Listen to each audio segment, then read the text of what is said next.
Imagine holding in your hand a piece of American history, silver, glinting beneath your fingers. The date 1861 stamped boldly beneath Lady Liberty. But this isn't just any old quarter. This coin was struck at the dawn of America's greatest crisis, the Civil War. Welcome back to the channel. Today we are diving into the 1861 Liberty-seeded quarter dollar, a coin shrouded in myth, steeped in history, and still commanding serious attention in today's auction world. From its design, to whispered legends, to stratospheric prices in mint state, this is a story you don't want to miss. In 1861, the United States was on the brink of collapse. 11 states had seceded from the Union.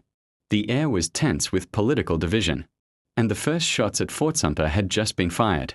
And yet, quietly, steadily, the United States Mint in Philadelphia continued its work producing coins for everyday commerce.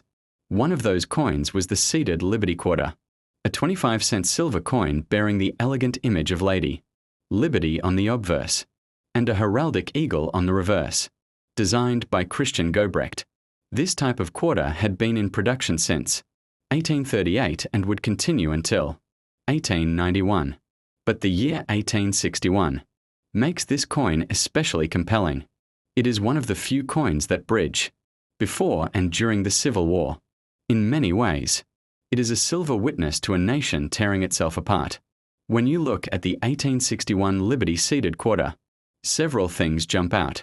Ere on the obverse, Lady Liberty sits serenely on a rock, holding a shield in her right hand, symbolizing America's steadfastness, and a pole with a liberty cap in her left. Above her head is the word Liberty, bold and proud. The year 1861 sits prominently at the bottom.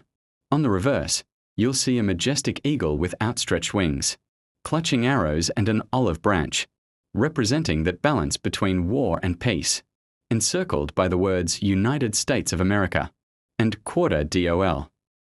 This classical design, while elegant, also reflects an America trying to balance unity and conflict, a poignant irony from history. These quarters were struck in 90% silver and were everyday coins used in daily commerce, from buying bread to paying wages. Now, let's talk about myths. Over the years, one of the most persistent legends surrounding the 1861 Liberty Quarter is its supposed connection to Kansas. Some collectors refer colloquially to it as the Kansas Quarter. But here's the truth.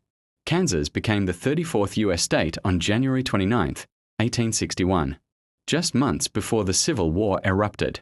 Because of this statehood year, many people have mistakenly believed that the 1861 Liberty-seeded quarter was minted for or in recognition of Kansas.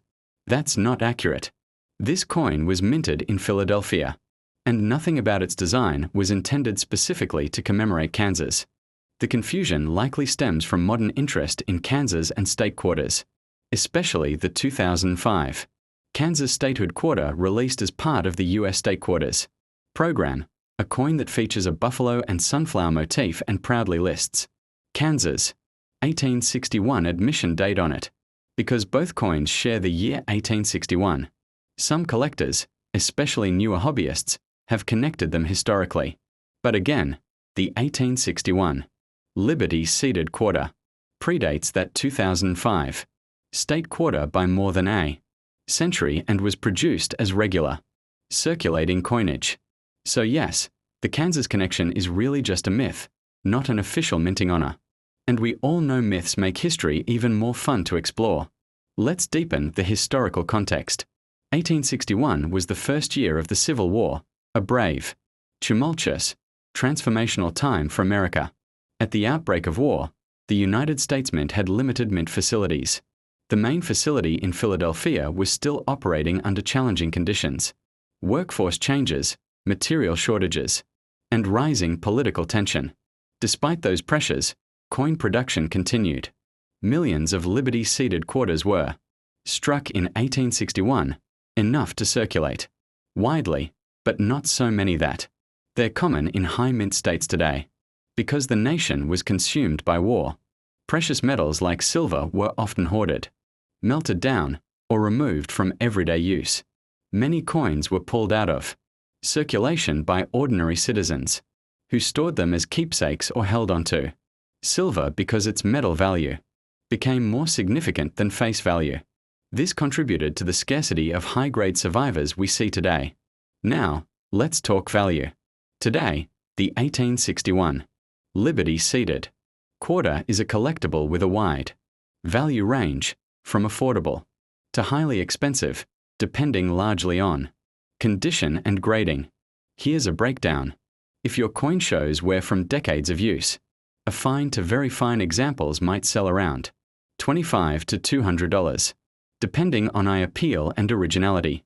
Almost uncirculated AU coins with much sharper details, only slight wear, can fetch around $200 to $600 plus at auction. Mint state MS. Here's where the story gets exciting. In uncirculated grades, MS 60 and above, prices can climb into the thousands. A high-grade certified examples, MS 65 plus, can sell for $5,000 or more at major auctions. One particularly stunning specimen graded, MS 67 plus, among just a handful known, has traded hands for prices collectors can only dream about. These auction prices reflect rarity when a coin has survived over 160 years with minimal wear, original surfaces, and eye-appealing toning, all factors grade managers and bidders care about deeply. So whether you found one in a collection, inherited it, or spotted one online, don't dismiss it. Even a modest circulated example is a tangible piece of America's Civil War era. Why are collectors still obsessed with the 1861 Liberty seeded quarter? Here are a few reasons. Historical context. Coins like this weren't just currency, they were worn, used, and touched by real people living through one of the most intense periods in U.S. history. Numismatic significance. The Liberty seeded design is one of the most iconic in U.S. coinage, spanning decades and featuring numerous varieties and key dates. Perfect for collectors seeking a challenge. Eye appeal. That silver patina, that classical design. When you hold one, you feel history. Auction excitement. High-grade examples regularly appear in major auctions, stirring bidding wars and driving prices higher year after year. These coins are more than currency, they're artifacts. If you're thinking about buying, selling, or grading one of these coins, here are some practical tips. 1. Know your grade. Coins are graded from poor to mint state, MS 70, and every grade affects value. Professional grading from PCGS or NGC can help establish trust in condition. 2. Look for original surfaces. Coins that have been cleaned or polished, even by well-meaning owners, often lose value. 3. Watch for rare varieties. Some 1861 coins have subtle die variations that can increase value. 4. Auction versus private sale. Auction prices often set public market benchmarks, but private deals through dealers can sometimes offer more value. 5. Provenance matters. A coin with documented history, where it's been, how it was stored, can often command more. As we've seen, myth and reality often intertwine in numismatics. The idea that this coin somehow represents Kansas simply because the state was admitted in the same year is a great story, but it's not historically accurate. Instead, the 1861 Liberty seeded quarter stands on its own as a Civil War-era coin, a testament to the resilience of the United States Mint and the enduring appeal of classic American coinage. Whether you're a seasoned collector or just discovering your grandfather's old coins, the 1861 Liberty seeded quarter has something to offer. A connection to America's past, stories to uncover, and value that continues to grow. Thanks for watching. Don't forget to like, comment, and subscribe for more coin history deep dives. See you next time.